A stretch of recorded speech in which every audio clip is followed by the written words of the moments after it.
Welcome to Karl and Richard present Deep Space and Dragons, if you're dyslexic enough.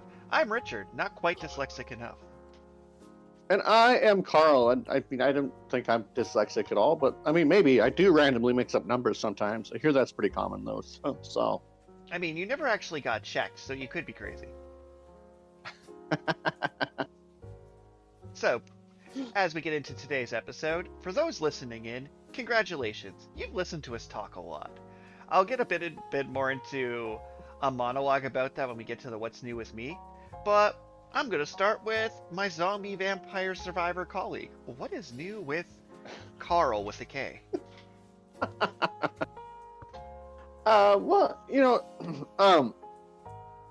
So I had a palsy of the third nerve in my eye, which caused double vision and eye droopiness and blah, blah, blah, blah, blah, whatever. But according to the doctors, I'm fairly young. I like how that's it, like full stop. Well, according to the doctors, I'm young. That's it. Anyways, that's a medical diagnosis. Anyways, but the issue cleared up fairly quickly. I haven't had any repeat issues, but my surgeon referred me to an optometrist, neuro-ophthalmologist. Maybe I should look it up and see what specifically a neuro-ophthalmologist does that an ophthalmologist doesn't, because it seemed like they ran all the same tests and told me all the same answers, but whatever. But you don't know, you're not a doctor. I am not a doctor, that is because true. Because before this you thought you were old, but now. Game changer. I mean, I would enjoy a medical professional looking me dead in the eyes and telling me I'm young. I think that would be good for me psychologically. But so, I see the neuro-ophthalmologist. They don't really have any actual concrete answers for me about what happened. They refer me to get an MRI. And I don't know if it was someone's misfortune or what, but there was a cancellation, and so instead of in 2 weeks, I got the MRI in about like 4 days. Nice. For those unaware, MRIs involve magnets. Yeah. So I mean, if you want to hear the full details of the MRI itself, I mean, you can listen to our Karl and Richard Play Daggerheart. You know what's podcast, so funny about that, though? I need to clarify. Mm-hmm. So your sales pitch was, and imagine if McDonald's did something similar. If you're interested in this answer about my medical problem, go watch us play a TTRPG. Would be like a McDonald's commercial going, and if you're interested in our Big Mac, you should go to McDonald's opera. And I'm like, what? That's hilarious, because it's true. I go watch an opera put on by McDonald's out of sheer academic curiosity.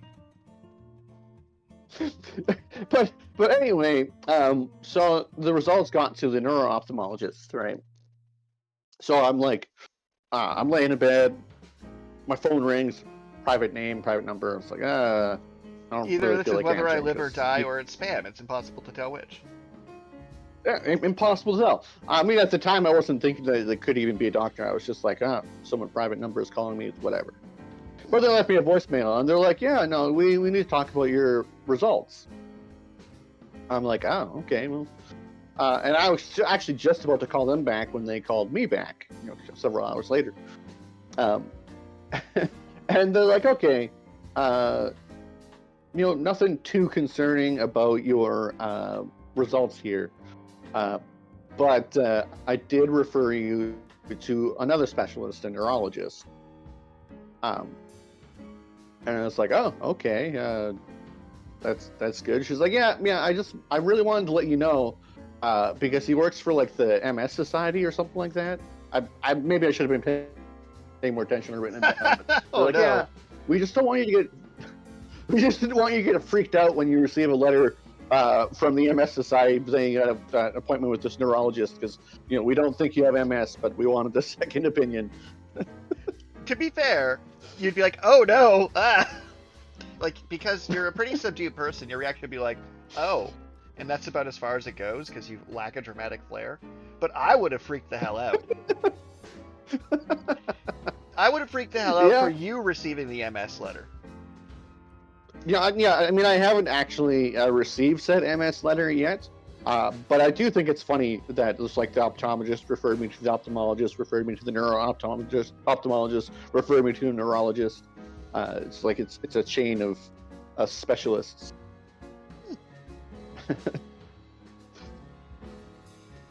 But I mean, besides that, well, what's actually like new with me, and not just kind of general nerdy stuff that I just been watching lots of movie and TV shows during my time off, is that I returned to work. Why? And well, the sooner I get back to normal, the sooner I can get back to normal. And actually, the first few days were kind of rough, but today I'm feeling great, which is good because today is a very spooky day, no matter what day you're listening to this podcast. Oh, now we actually have to mention it's Halloween in the title. But moving on from that, I do have to say, though, so, like, I'm anti-capitalist to a certain extent because I'm in the liberal arts and it's corrupted me. And my first thought is, like, how many organs do you have to lose to get 2 weeks off? Because one wasn't enough. And just think about that for a second, that you didn't lose enough organs to take as much time off as the average CEO takes off every month. No, I took a full 2 weeks off. I don't believe you. I mean, the first week was spent mostly in the hospital. It's actually, not time off if you're in the hospital. It's being in the hospital. So I went into the hospital on the Friday before Thanksgiving in Canada. The real Thanksgiving, which is important because it's different than Thanksgiving in the United States. But it has an equal amount of genocide behind it. Anyway, and so there's a little bit of a side story. I don't know if I mentioned this all, but apparently on long weekends, the hospital gets really overcrowded. Yes, this did get mentioned. And so then there... Continue. So then there are lots of people who end up on hospital beds in like the hallways. Fortunately for me, my operation was scheduled like months in advance, and they had a observation room set up for me so that I can, they would make sure I'm not dying or whatever. But like the nurses and stuff were like, yeah, it's a good thing you're not in the hallway of tears. And it's like, oh yeah, stealing that for a TTRPG location. That's good. But anyways, initially when I got the surgery, I thought that I was going to be in the hospital for like less than a day, going for surgery, and they're like, okay, you can go home now. Then I have my pre-surgery meeting. So like, oh no, you'll be in the hospital for 2 to 3 days. Yeah, because you had an organ removed, idiot. Not for getting the organ removed, but for thinking it's like, I can walk it off. You're not Ichiya Madara. You don't get just take eyes and plug them in USB style and continue mid-conversation. I'm still mad about that.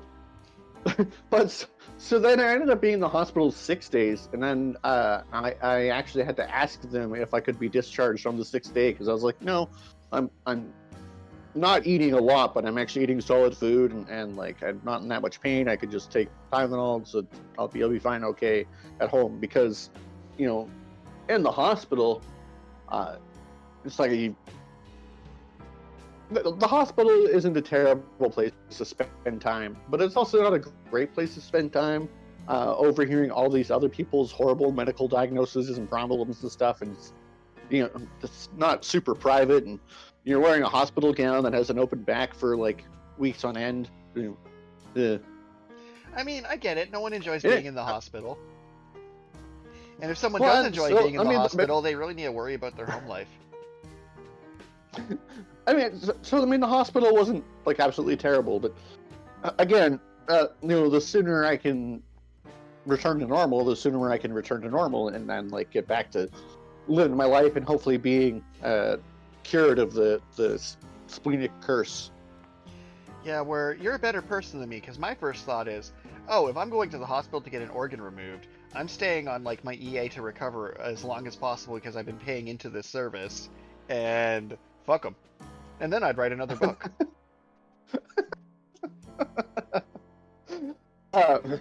But I mean, I am slightly concerned about the whole neurologist thing because the curse on my spleen seems to be kicking back, and now instead of having low platelets, I have high platelets. But the hematologist hasn't actually called to say that he's concerned or anything yet, so maybe it's just part of the normal process of restabilizing. Yeah. You know what my first thought is, which is objectively funny to me though, is I'm like, oh, now you have too high of platelets, and the solution is leeches. Maybe. Like, obviously, clearly, the solution now is bloodletting, because the problem before is if you got cut, you'd bleed to death. So clearly the solution now is to make you bleed, right? Is that how that works? But so anyway, so I have returned to work because again, just laying around for a month is like going back to work was. I was less painful for my actual the area that I had my surgery on than it was just for my back because I had been literally laying down for 2 weeks. That makes sense. And hadn't really done much for the 2 weeks prior because I had that time off too, worse than the actual surgery pain.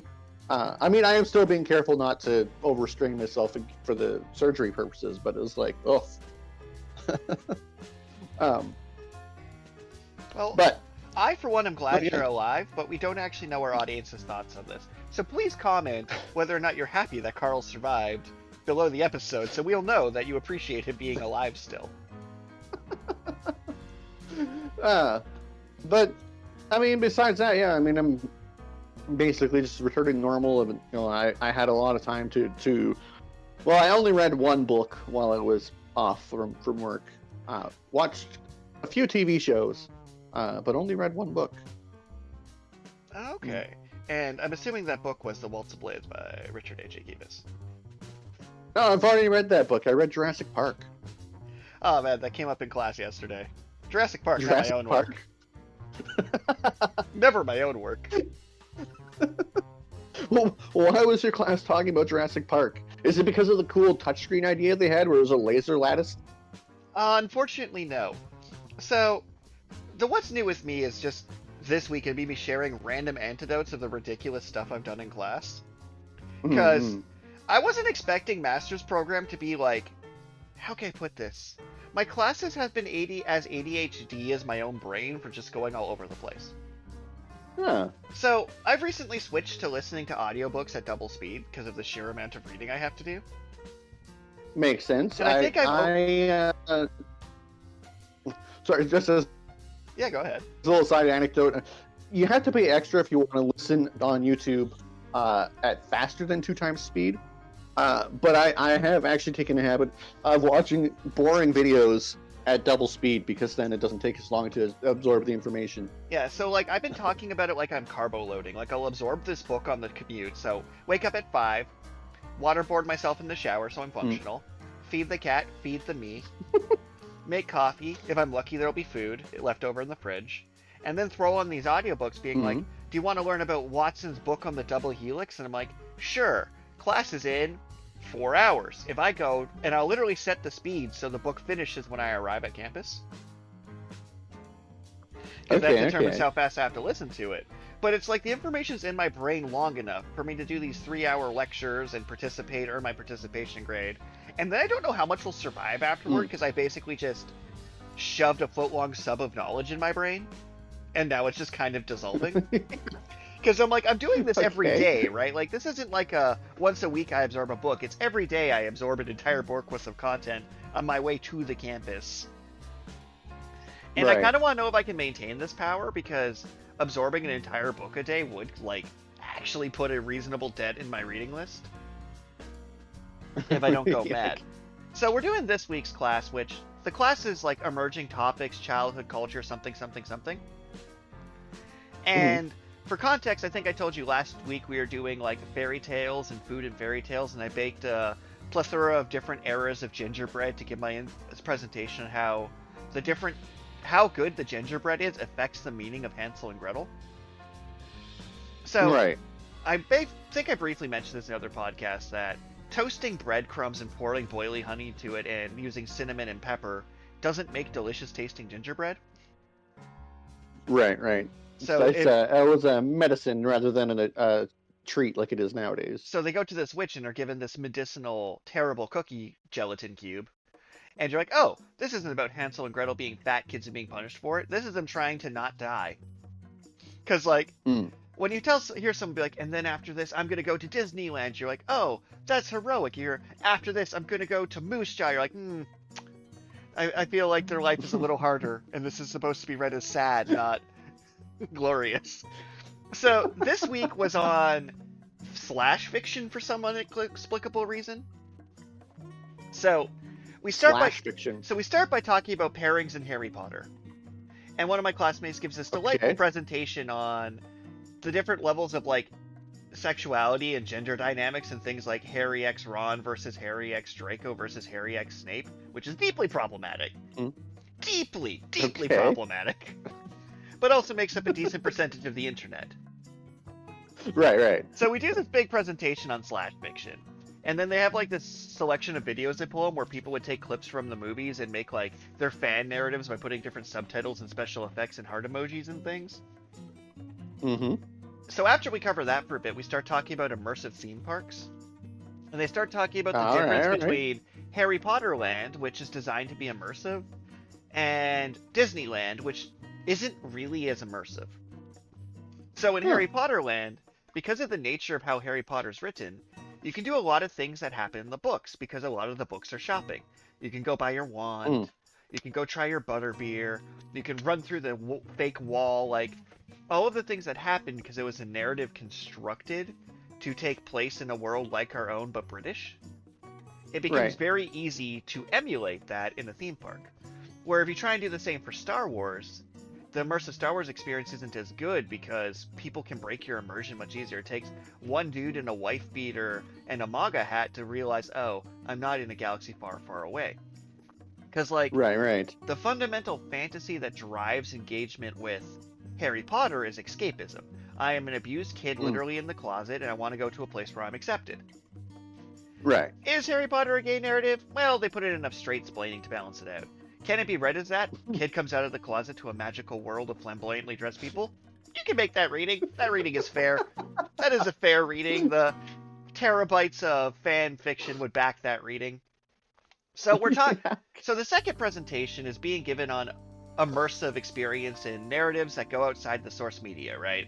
The idea of like having a show, but also having a theme park and a movie and Twitter accounts and whatever to kind of like raise the scope so it's multimedia immersive.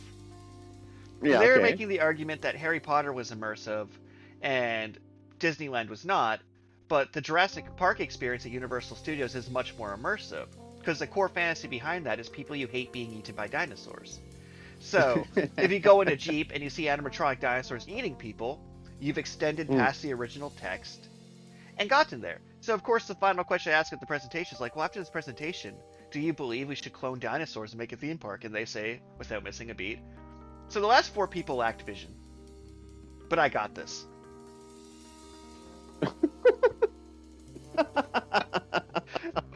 Because the joke about Jurassic Park is, it's like the classic sci-fi, don't want to build the Torment Nexus, and then the tech company announces the Torment Nexus the next week. It's like, yeah, the idea of a dinosaur theme park is objectively sick. And, like, even though the core message is don't build a dinosaur theme park, everyone takes away, I want a dinosaur theme park. Well, because it would be awesome. Okay, so I got to your question. There are a lot of changes that you have to make to adapt a novel into a movie, and so the book is definitely a lot more anti-tech giant bioengineering kind of stuff. So like the John Hammond character,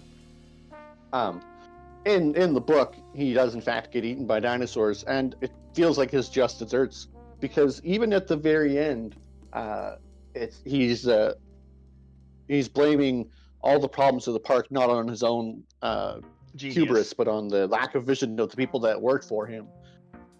I just thought that was a very, like, it comes off a lot more likable in the movie, but then the poor lawyer in the book, he's kind of a hero, but in the movie they basically reduced him to a joke that gets eaten on a toilet, which why was that toilet even there? I mean, I guess I don't understand how the car ride is supposed to work, because people are going to need to use the washroom on this multi-hour tour. I mean, you can put a toilet on a bus or a train. Go Transit has toilets. Yeah, I know. I mean, I think it was actually about the product placement for those were Ford Explorers. Actually. Well, yeah.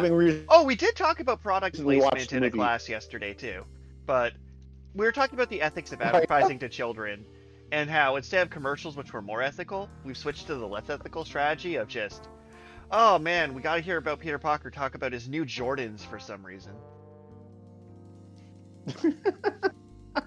And my argument is that is simply worse. Like, if you give someone to tell a child you should buy this is more ethical than a child just watching this and be like, man, I'm going to be a pro Beyblader.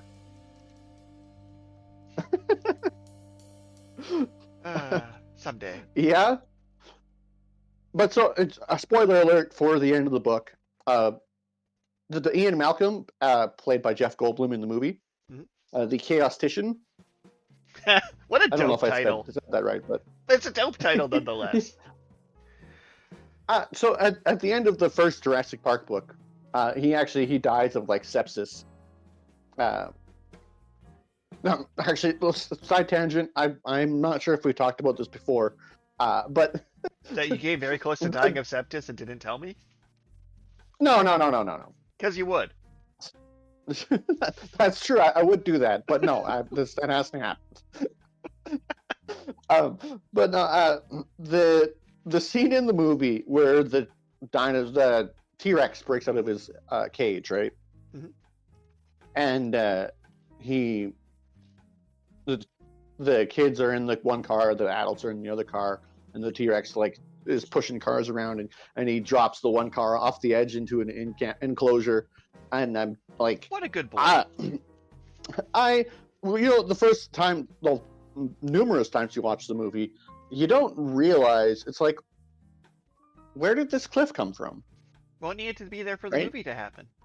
It needed to be there for the movie to happen, but you're watching the scene, and it's like, no, seriously, where are they now?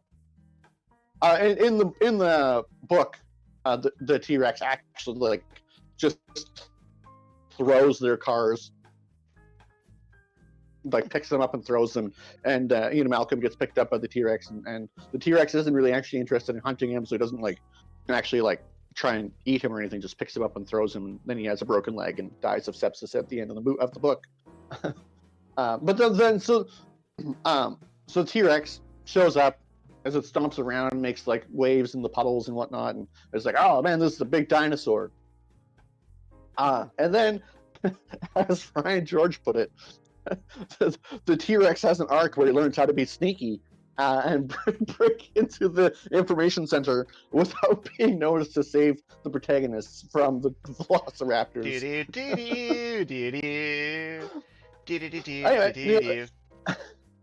Anyway, the movies have to deal a lot more with object permanence, and apparently the human brain will just not notice these kinds of details if it's rule of cool enough. I mean, it's funny because my brain's so not tuned in that I will notice a narrative structure beat and I will harp on it, but I will not notice a color. You're right. You're I never would have noticed the cliff. Never in a million years would be where did this cliff come from? Because I'd be too busy being angry about the fact that they gave a save the cat moment to a character that didn't have any narrative payoff later. I'm more mad that the cliff didn't represent someone overcoming a struggle. I'm mad that they fell off a cliff and then have to climb up another cliff than I am mad about the existence of a spontaneous cliff. I'm Chekhov's cliff needs to have payoff. And you're why is there a cliff there? I'm that never occurred to me. Well, and then, like I say, the T-Rex shows up, like you say, initially it's this big scary thing where it stomps and you can hear it coming, and it causes basically mini earthquakes because it's just this big dinosaur. Rah, rah, rah, and then suddenly it appears out of nowhere. There's no doorway big enough for this T-Rex to get into this building. Like, how did he even get into the building? How did it get there unnoticed? How did they not see it until the exact dramatic moment? But at the time when you're watching the movie, you just accept it because it's like, the heroes needed to be saved. The T-Rex comes back, kills the velociraptors, and it kind of becomes a staple of this series in movie form, where the T-Rex shows up at the last minute and does something cool. Which, I mean, to be fair, is I have such a deep hatred of trailer baiting, where it'll be like, we wrote the scene in the movie so it looks cool, like, in the trailer. And then that scene just shows up at the very end, and you're like, oh, this wasn't anything. Hiss. But so, anyway, in the book, Ian Malcolm dies of sepsis at the very end. And then apparently, I haven't actually read the second book yet, but apparently, his editors or someone were upset, so he had to retcon it that Ian Malcolm didn't die, and he comes back in the second book. Editors be a thing that people just simply forget exist. Like, this comes up a lot in our lit classes of how much was the author and how much was the editor being like, no, you need to adjust this to sell this to an audience.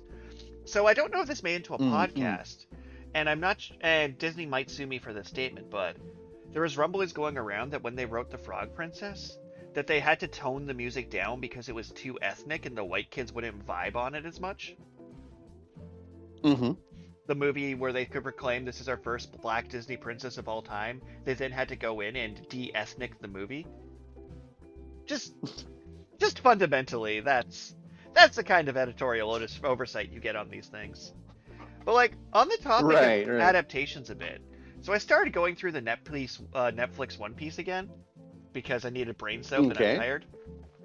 But I was watching it after this conversation in class about theme parks and the core fantasy a media products provides and how to like build immersion and build out stories. And you know what the Netflix One Piece does really well, which I think is actually the secret to its success, other than One Piece wasn't that good, so it's easy to make better? Okay. Is they actually filmed on the ocean.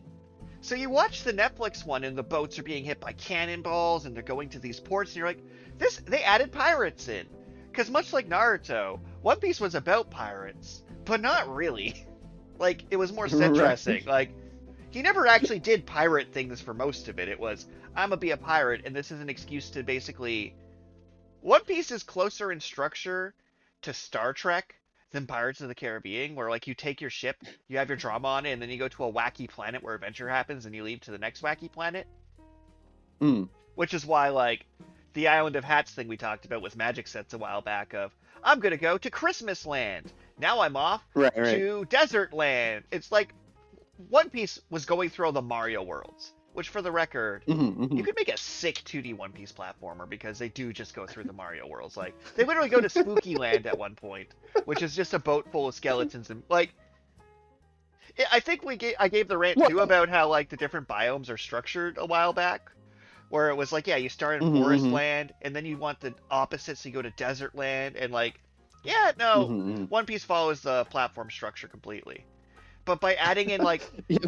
pirates and bars and like they added in a lot to it to make it like more piratey, weirdly enough, by not whitewashing the cast and being like, look at this character who looks like they're from the Caribbean because they're in the Caribbean because they're pirates. And I'm like, nice.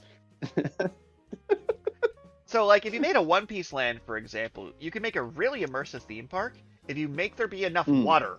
Like, One Piece land would be lame if it's like a Disneyland 1-to-1, you should buy random One Piece merch. One Piece Land would be sick if you had your little island set up and you rode your little boat to your little islands to do your little adventures and was basically a pub crawl between these locations. Would be sick. So, funny enough, it's like, like they even managed to make a 2D platformer out of Aladdin, and Aladdin just doesn't have enough like different scenes to even really do it.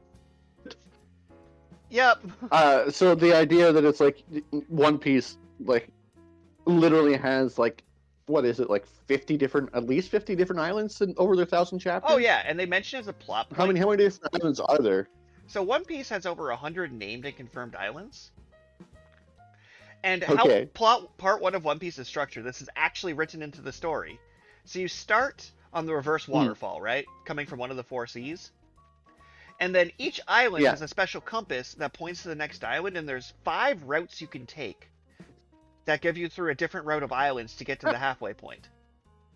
So it's literally like the actual canonical story of One Piece is it's a roguelike to go through through the first half of the Grand Line. You're literally playing a roguelike of pick one of 3 islands to go to jump from island to island to island, to get to the halfway point, to go island to island to island, and if you find the 4 glowy rocks, you get to go to the special last island.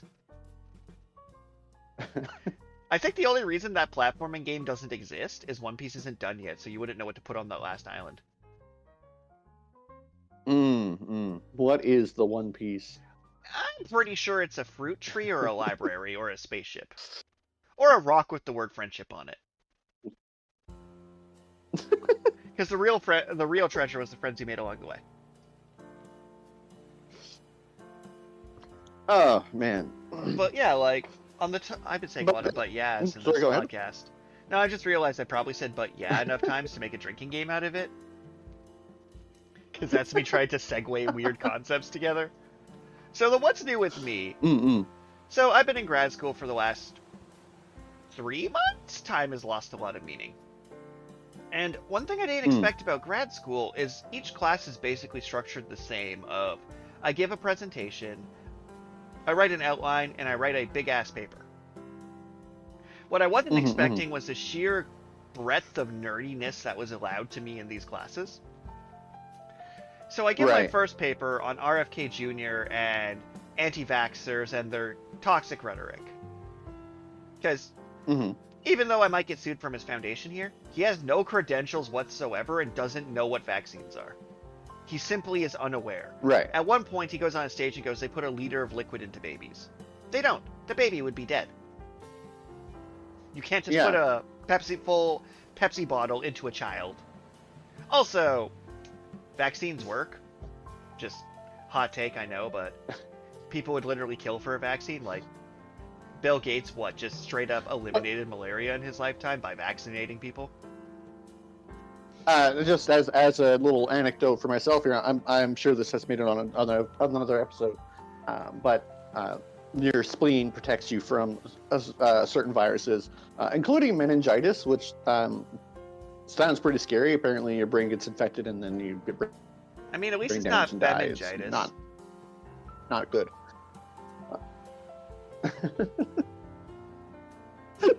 Anyway. Well, I'm protected from meningitis, so... So vaccines are good.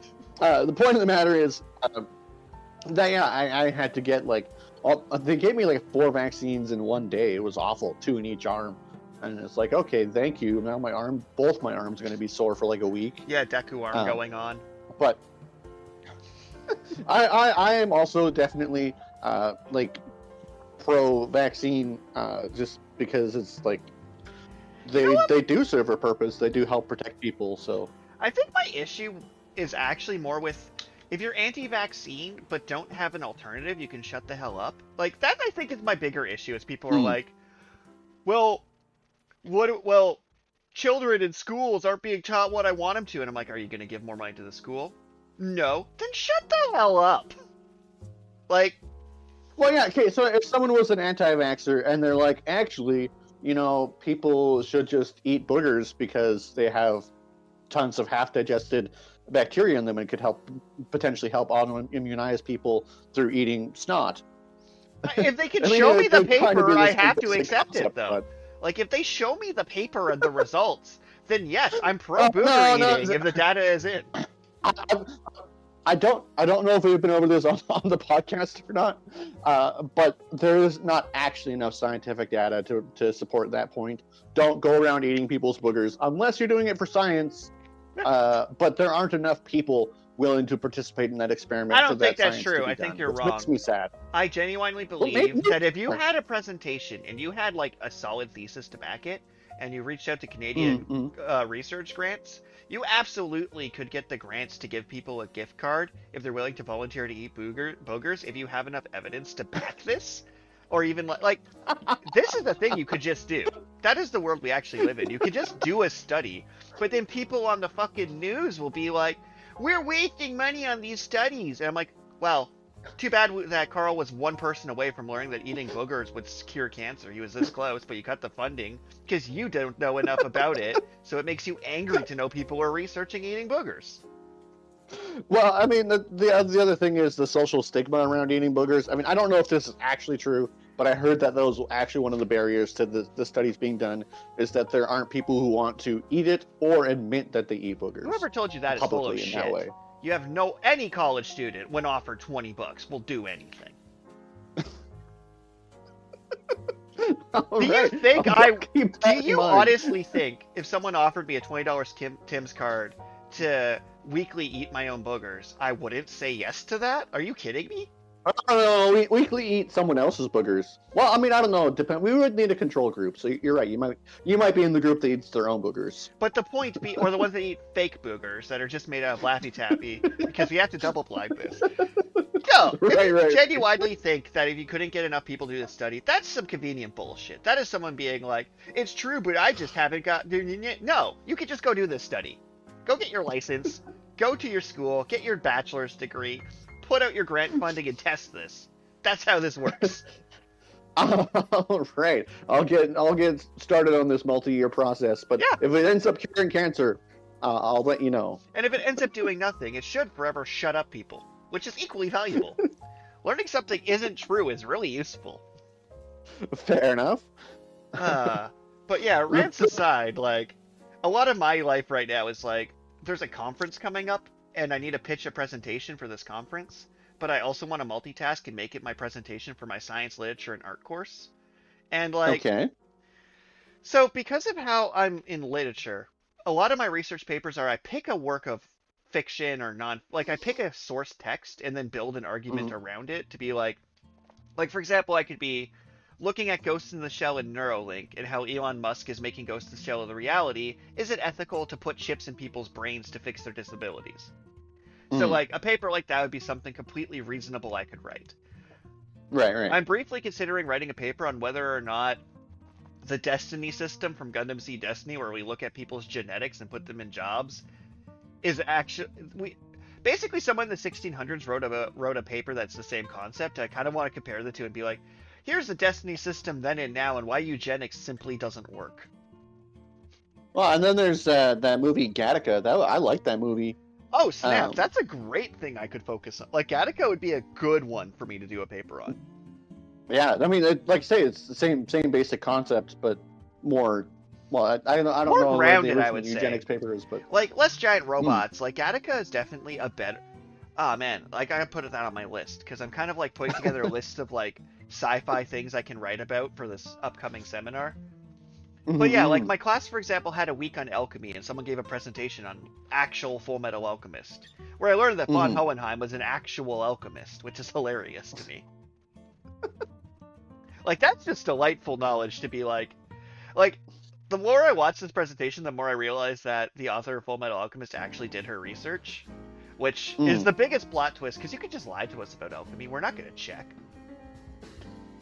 Well, I mean, on the one hand, you know, if you're going to write something, you should just start writing something and get some ideas on the paper. On the other hand, the greatest and most endearing pieces of fiction, like Lord of the Rings or Full Metal Alchemist, they do have a huge amount of research and forethought put into them, and that makes that world seem much more believable despite the unbelievability of the content. Yeah. So in my science, literature, and art class for this week, we talked about this book called The Double Helix, which was written by a Nobel Prize winner, where he tries so hard to make himself sound like the underdog. And it is wild, because there's a lot of controversy about the book, because he paints all his scientific coworkers in not flattering lights, and makes kind of the sciences sound like a frat party for some reason. Because he's just out here being everyone's writing their equations, but really it's simpler than that. You just have to build a model. So I was at the pub drinking a beer surrounded by hot women. I started piecing together the double helix. People are like, what are you talking? So it's a fantastic read, because it's we read this book from this guy's point of view as like self-biography of why he's a Nobel Prize winner, and he's like trying to frame himself as the underdog, and it's fascinating. Is this book good? No, but it is delightful. Like, you get to a bit where he's like, I was so close to figuring out the structure, but then I had a stomach ache. Ooh, yeah, that's quite the underdog moment right there. Yeah. Also, he just straight up steals this female scientist paper and calls her, like, no one wants a feminist in their office. Women are unhinged. And anyway, after she graciously gave me her photographs of the DNA, I was able to build this. It's like, you stole these, didn't you? You stole this, right? Like, you basically confessed on this page. Like, you said it was a coincidence that you just saw the pictures there when you went to go visit her, and then she attacked you. Yeah, she attacked you, and as a side effect, knocked you over, and your eyes looked at this photo. No. No, right? But yeah, grad school is delightful because I just wasn't expecting where things were going. Like, next week, one of our presentations is on gender identity in The Legend of Zelda, because they made Link the least masculine and least feminine character of all time, so people just project themselves onto Link. That makes sense. And, like, Princess Zelda was just the first trans character in a video game. It's kind of hard to argue that Zelda Chic was not a trans experience. Come on. They literally changed their gender to blend into society. As a funny side note, in the original Zelda game for this Nintendo, if you put in your character name as Zelda, it unlocks hard mode. Which is sick. And then people are still frustrated that they finally made like a Legend of Zelda game where you played as Zelda, and they didn't call it The Legend of Link, and forgot to make it good. I know a lot of people were very disappointed when Breath of the Wild came out and you couldn't just choose your character's like body type. And I'm like, yeah, why can't you? Link being male has nothing to do with this narrative, because he doesn't have any voice dialogue, Nintendo. And Nintendo, if you're too cheap to voice your protagonist dialogue, why not let them be any character?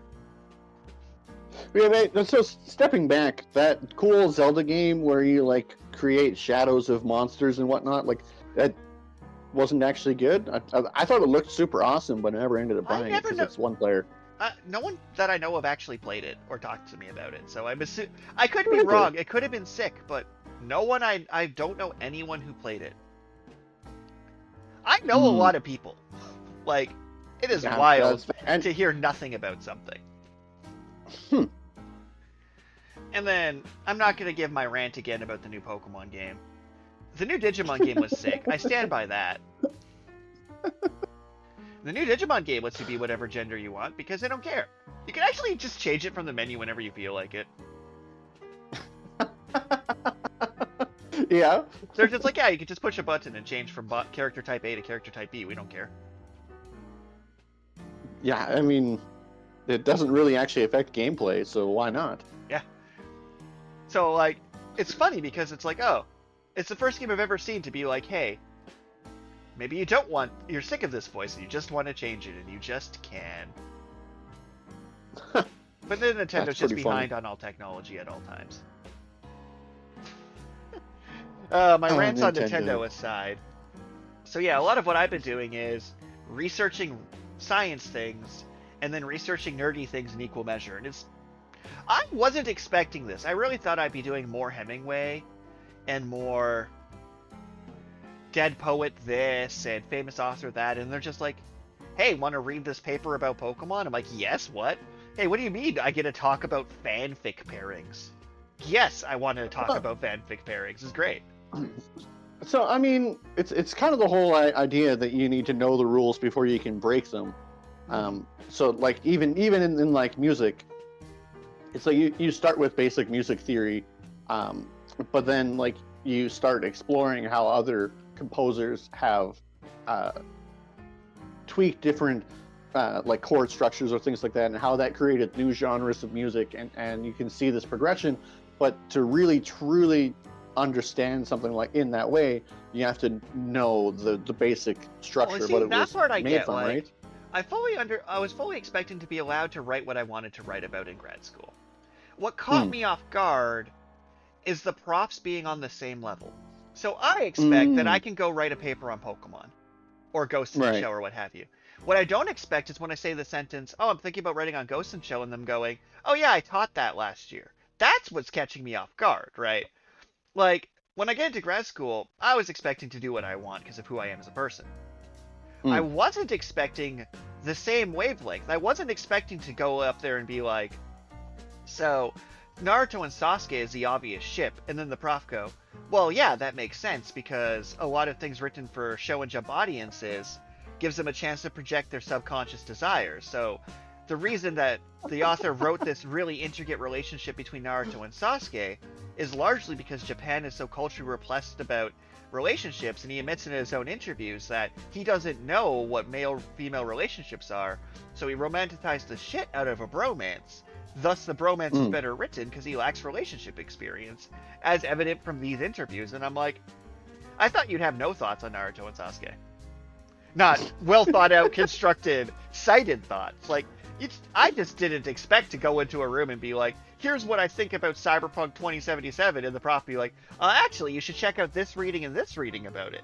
That's what caught me off guard. Like, imagine you go into your music theory class and be like, my favorite song is Requiem for a Spiral from Gurren Lagann, and then they're giving you 4 other references to that. Yeah, that's true. My music professors when I was in university were very much so sticks in the mud. So, like, in my undergrad even, one professor caught most of my things I was talking about, and the rest of it would just go over their head. And now it's just like, oh, I get handed a silver platter here. When my prof's like, yeah, I'm going to take a 1-year sabbatical to talk about choose your own adventure novels. And I'm like, oh, that's been my recent hyperfixation. Neat. Meanwhile, I'm back here returning to work, which means people smoking crack out our back door and then flashing a gun at the Dairy Queen across the street. Well, it's funny because, like, the people I interact with are more paranoid than the ones you interact with. Because, like, as you mentioned, yeah, people smoking crack at the street, and people are like, oh, you're going out late in Toronto. And I'm like, I have literally no fear. Like, none fears. Because it's like, yeah, no, life is great. What are you talking about? It's like, like, one of my classmates will be like, I'm so stressed. I have this paper due and then this grading due and my day job. And I'm just like, cool, I'm doing the same stuff as you, have 2 more jobs, and have never been more well-rested in my life. What are we talking about? Like, you know what I actually have to do this weekend that I'm procrastinating by having this episode happen? So, I want to get in draft 3 of that ghostwriting project by midnight, because our contract's over, and I want to start up my next contract, and I don't want to have 2 contracts going at once. So I have to edit a novel. That makes sense. Then tomorrow... Plus, I mean, like, it's Halloween, so you have to finish the ghostwriting project. Absolutely.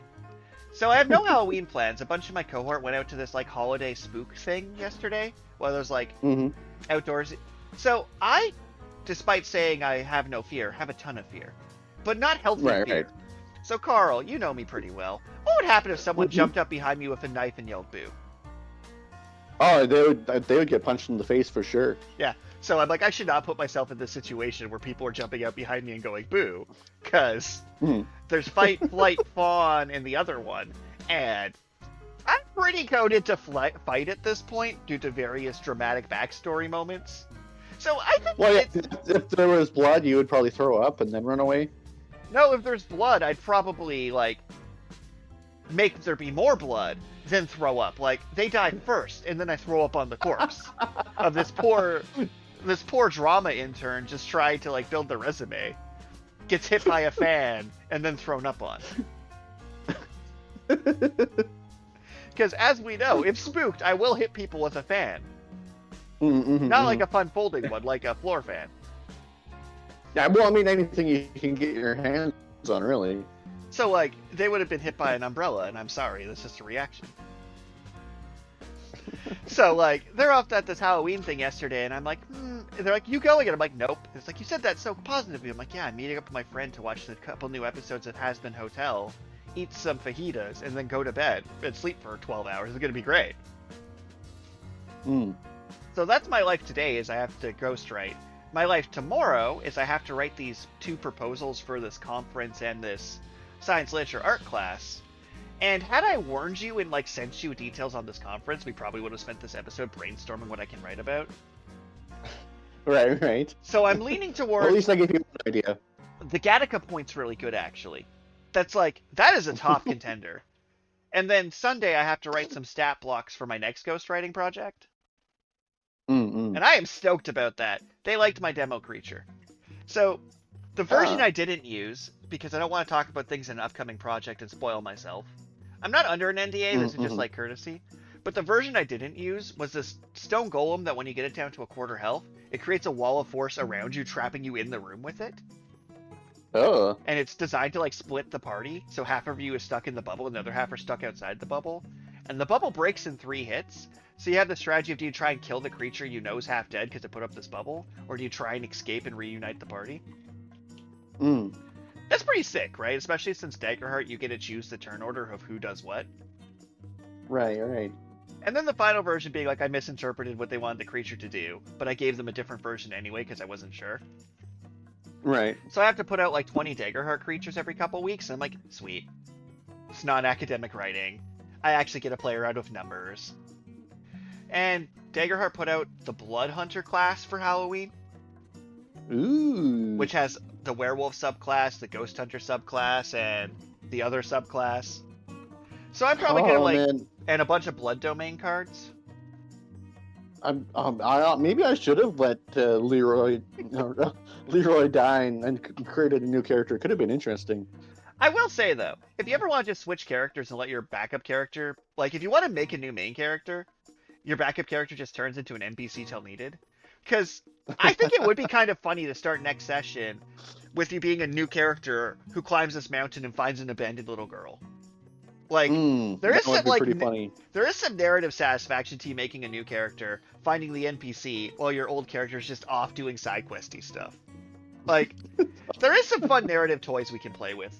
It like makes me think of Final Fantasy 6, where the party splits into 3, and you just follow the other characters for a while.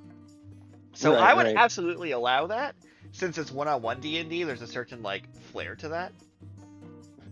Well, I don't know. For now, I'm still happy with Leroy. I'm happy that he did not die in our last session. Sorry, spoiler alerts. I mean, I am saying though, watch that. You could make a Wolfman character that's a werehuman that turns into human mode. Yeah. I don't know how that would really work or if it would be cool or not, but I wouldn't stop you. I've actually been playing around with the Blood Domain a bit today because I kind of want to put out a Plague Doctor class that's Splendor for healing and Blood for being evil. Ooh. And give them like powers themed on the 4 humors, because the more research I do into random crap, the more like inspiration I get for other random crap. Makes sense. Like I did a Pokemon-esque type chart based on 16th century alchemy, and like one of them was like sulfur type and another one was like mercury type, and it was like they have this whole thing of how the elements interact that's fascinating, and I do think like more scientifically based than Pokemon, which is funny because there's no science in alchemy, but they think there is. They'll be like, the moon purifies, so it was strong against poison, but poison corrupts the moon to make it into the sun. And I'm like, what is this meth you're smoking outside of the pizza place? So yeah, I've just been up to projects, and it's like, time is blint. Like, at some points I was like, there's like 4 weeks left in the term, and like, the fuck you just say to me? The radio station that I listen to the most often in here is they're doing bag lunch countdown for how many more times you'll have to make lunch for your kid if they go to elementary school in the area. That's funny. I think today is like 135 bag lunches left till the end of the school year. So I firmly believe we should just up taxes on everybody and pay for school lunches. So let's put it this way. Say taxes go up, straight up taxes go up 10%. That doesn't actually affect my day-to-day survival in a meaningful way. I lose like $60 a check. However, that same damage happening to like rich people means children just get to eat, which then takes a massive burden off parents because there's just one less meal they have to care about. That's true. If you could actually save someone $60 over the course of 2 weeks, then losing the $60 would be the net same, but they would have less things to worry about. So if we worked out, A, it's equality for children, because then equally nutrient children mean they're able to study better, do better in school, takes the stress off parents. Most of the funding then comes from rich people because of how percentages work. So I'm like, if I was told I lose $60 a paycheck so children just got fed, I'm fine with that. And that's why you're a communist. Yeah, I'm fine with that. Remember the part where you mentioned there's a risk of people just smoking crack near your life? Fun fact, if they were fed through school, they might not be on the street smoking crack right now because they finished school because they weren't hungry every day and didn't have to drop out to feed themselves. And then end up with, like, debilitating crack addictions. Like, yeah, I'm not a communist. I just believe that the rich people could pay the poor people more. Like, you still get to be rich in this situation. I want to be very clear.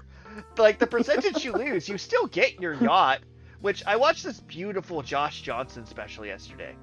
So imagine you will. You're a billionaire, right? Billions of dollars. And you drop $1 billion on a boat, right? And then you have a pool on your boat because you're surrounded by water. You're in a bucket. You bought a bucket. The ocean's around you. You can swim it. No, that water's not good enough. Imagine your dumbass has $1 billion so you could literally buy yourself a giant robot. But you spend it on a boat to have rooms on it that are crappier than an average apartment because they have to be on a boat. For the privilege of being in water, but not the water around you. And there's like a kitchen on it. It's like crappier than my kitchen in my real world apartment. And it's like $1 billion. $1 billion to have a kitchenette on the ocean.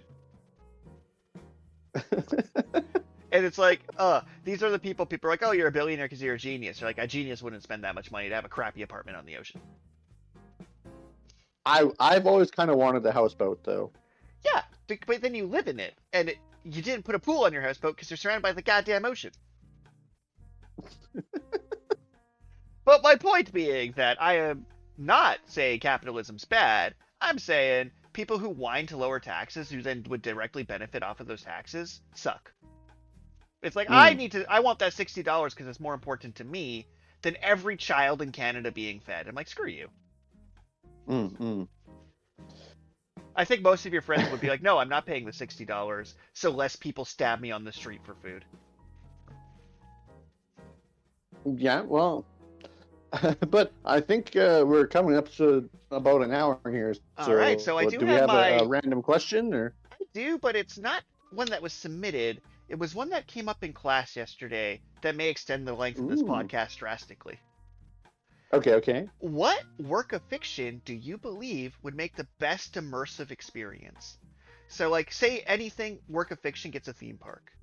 And everyone in that theme park are part of the players. Like Harry Potter Land, where everyone's dressed as wizards. And it's like a mix of, like, LARP and theme park. What work of fiction do you think would make the best immersive experience? That not only is fun to enjoy, but expands the text. Lets you be like a character in the story. What work of fiction would you use? And you can't use Jurassic Park, because that's easily the best idea. That's why they keep trying. No-brainer. I don't know. That's really difficult. The very first thing to note is that it has, like you say, it has to be a work of fiction that fairly closely mirrors our actual day-to-day life, so that other people just wearing their plain clothes won't break the immersion. Or, counterpoint is if you go hard in on making people follow rules. So in Disneyland, if you show up dressed as a Disney princess, they will not let you in the park. They will just beat you because you ruined the immersion for other people. So, like, you could go hardcore with it. Like, you could be like, I'm doing Star Wars Land, but you need to come in for a full screening, and if you're not committed to this LARP, you cannot come in. I mean, I suppose so. If you're gonna force people to actually, like, dress up and be in some sort of character. So, like, my first thought for this one, and also in this situation, like the Amazing Steakhouse, you have tons of disposable income to set this up. So I am really partial to my Digimon Land idea, where we have this theme park, right? That's mostly like a regular park, grass, water biomes, but you're given AR goggles as soon as you go in that show the Digimon around, like Pokemon Go style. Ooh. So when you're wearing the goggles, you interact with the Digimon, and they like fuck with the lights and things. So you're given like your Digivice, and you're given your like VR partner Digimon, and like if you like it would be a very AR experience. But part of why I think that IP specifically would work well is it's an IP about creatures living in a parallel world to yours. Right. So like right. when you have your goggles on, you get to see like the actual digital world stuff.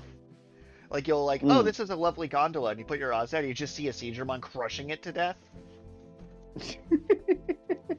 I think I can make a really cool Digimon world, which is ambitious, but a dude in a regular polo shirt's fine because they're not engaging with it, and then you just like watch like this bird thing start eating them. You're like, ha! It's eating your soul. I mean, there's also the obvious one of the Hunger Games theme park where I just kill 12 people. Well, I mean, that would be very immersive. I mean, Mr. Beast is all about watching Squid Game and realizing, yes, the takeaway for Squid Game is I should run a Squid Game. Well, interestingly enough, they're trying to do an American version of Squid Game. Of course they are. And Film Theory did a theory video about what country would actually be best to do a Squid Game. They're like, oh, actually, the crushing societal debt that is in Korea is kind of close to the crushing societal debt in North America. So they probably actually chose a good parallel for their Americanized version. Well, amusingly enough, America, you could probably just do it. That's the thing is, corporations have so much legal power right now after Citizens United passed, that if a corporation said you signed a waiver for me to legally kill you, like that's the country I think that's the closest to just being legally around to hunt people for sport when you're rich. So what franchise do I think would make the best immersive experience? Immersive? I gotta say, 2000 Leagues Under the Sea, you just shove people in a submarine. Pretty cost-efficient way to do it. Funny enough, I've never actually read 20,000 Leagues Under the Sea. It's a book I do want to read. But I did read the sequel, The Mysterious Island. Yeah. And that was actually a pretty interesting... You don't actually need to read 20,000 Leagues Under the Sea to understand what's going on in The Mysterious Island. Kind of like you can read The Minuet of Sorcery without reading The Waltz of Blades, which is available on Amazon. I don't know why I feel self-pro-y today, but I do. Well, probably because I opened with that MRI bit. Yeah, that would do it. Note to self, give someone MRI powers. MRI powers was a sick concept and a terrible concept, and they happened so close together that week.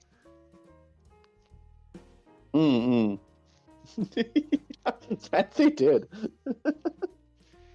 So I saw one where they did a real-world hunter exam.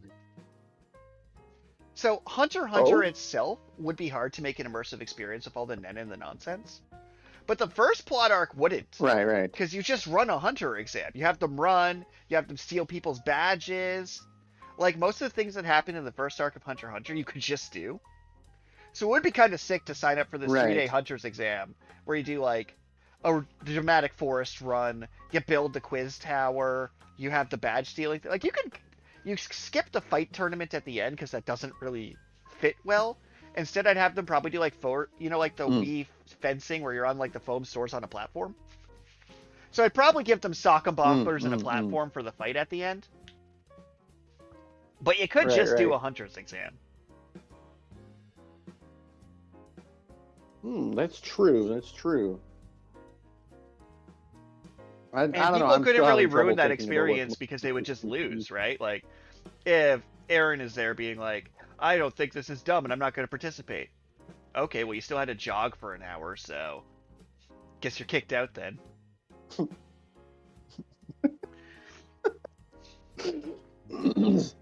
I don't know. Maybe I'm being too small-brained, but I just apparently, because like you could just do a Battle City tournament where you just hand out a bunch of duelists and have to find someone else with a duelist to play cards against.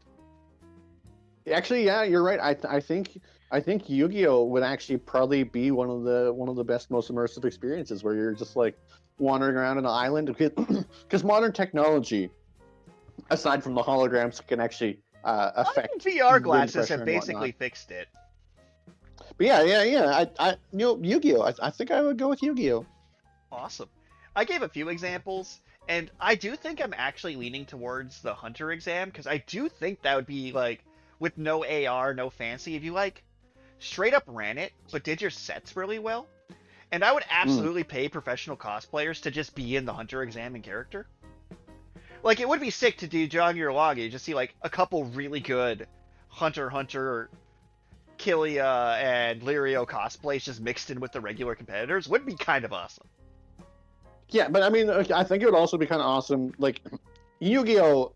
Has kind of gotten ridiculous, but the idea that if you could do some sort of immersive like trading card game, and then at the end of it, you actually get to keep the cards that you get through the right? That would be theme sick. park and stuff. Like, yeah. Like, Duelist Kingdom would be sick, especially, like I said, you'd put in some paid cosplayers and actors to be the characters with their decks, and then let in a bunch of regular-ass people. And you have to, like, go find, like, the dueling stations in this, like, island you rent out. Like, you rent out, like, a big chunk around Banff to set up this with, like, your sets and things. Yeah, you could do a sick Duelist Kingdom. Yeah, I think so. I think that'd be pretty fun. But with that, thank you everyone for listening to Richard and Karl present Deep Space and Dragons. Karl is still very much alive. I have reclaimed the title position because I think I answered the random question of the week better. And yeah, you did, definitely. If you would like to submit your random question of the week, just Google Richard Kivas. Like, I am so easy to stalk, it is absurd. Yeah, I don't know how easy I am to stalk. Let's check. I've never... I guess that's fair. Karl redacted. I don't know that I actually have much of an online presence, but let's see. It led you to a German economist. Yeah. Yeah, see, that's the thing. I have the German spelling of my name, which means that if you're searching in North America, you're just less likely to find me because most people will hear Karl with a C. And apparently there's a different Karl and Richard, which most notably Australian TV personalities. Alright, so you're harder to find. I'm real easy to find. So if you go Karl and Richard Kivas, we show up instantly. The closer you get to me, the easier it is. Oh man, episode 8 being called on the wings of an eagle. I'm just riding on your coattails. But one last thing that was new with me that I forgot to mention. Ooh, spicy. What? No, I sent you a picture of my pumpkin carving. But you did. Pokemon.com has stencils for different Pokemon. I'm not actually a fan of them because a lot of them are too intricate. But the Rowlet one was very cute, and I carved it. But now I kind of regret it because it's not a well-designed stencil for an actual pumpkin. It kind of is like sagging and drooping. But I carved it, and it was cool, and I liked it. You know what's really, really funny and troll-worthy? So I googled Pokemon stencil, right? And the first one that popped up was an Agumon stencil. You had one job, Internet, and you failed so well. They failed so successfully. But yeah, I think I told you for my gingerbread cookies, I did Pokemon stencils, Pokemon cookie cutters. So they were little gingerbread Charmanders. Yeah, because I'm a cool person with cool interests. But I could probably. You know, your audio cut out there. So thanks again to all our listeners for just hearing us rant about our lives. I am so sad the cutout didn't commit there because you went. Stay hydrated, self-care. You can't even hear me right now. Oh man, this is gonna be a messy episode ending. Oh, I can hear you. Yeah, like you cut out for a second. And then I was like talking, and then it was like playing your like sign out, so like they're gonna hear as I talk while you talk simultaneously. Bye. Bye. I'm really surprised you didn't pull some wild theme park concept out of your butt. I was expecting you to be like, guys, listen. If you're willing to kill some people, Frankenstein Land would be sick. I haven't read Frankenstein yet. I've been meaning to, but I haven't read it. Or like a Kirby Dream Course where you like throw Kirby's and play mini golf with them. Dang it. Sometimes I'm really bad at being put on the spot, but Kirby's Dream Course was a great game. Maybe it's just a platelet problem, and they're reducing your ability to be creative because you have too many platelets now. Maybe.